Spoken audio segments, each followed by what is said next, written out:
again, it's garlic planting season. I'm really looking forward to this. I love this time of year.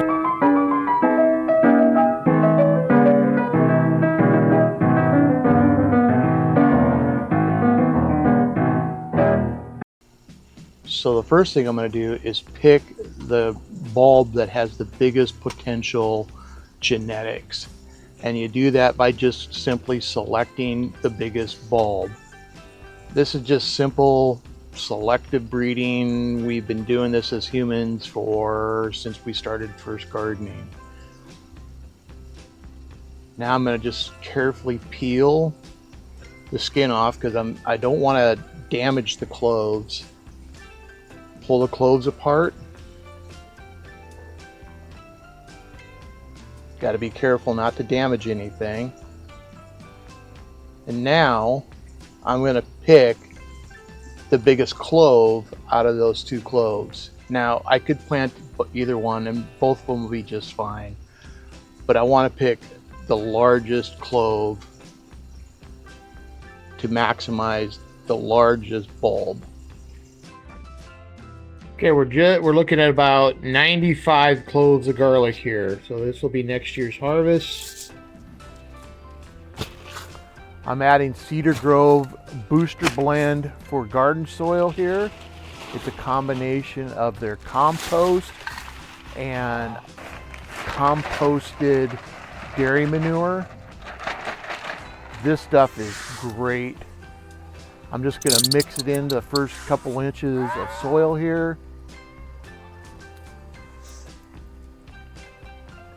I don't necessarily do all the no-dig stuff, but I don't overly do it either. This stuff will give my garlic all the nutrients it needs to get off to a good start. Now I didn't have an egg carton this year to lay out my grid, so I found this piece of temporary fencing, and I'm going to give everything a 6-inch spacing.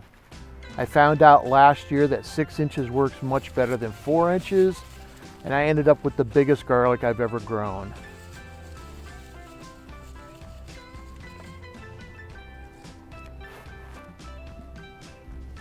Now I'm going to just start filling the holes with the garlic cloves, root side down, the pointy tip toward the top, and the pointy tip will only be like maybe a 1/4 of an inch under the ground. I've found that gives me pretty good success. Using my hand, I'm going to just cover all the garlic, making sure all the holes are filled. Nothing fancy, just make sure everything is filled.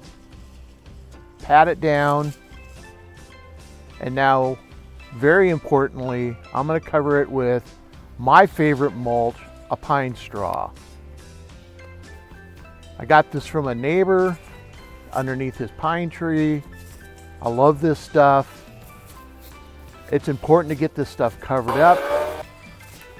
It seems to prevent the squirrels from getting in there and digging these things up. Just make sure everything's thoroughly covered, and that's it. Like, share, and subscribe.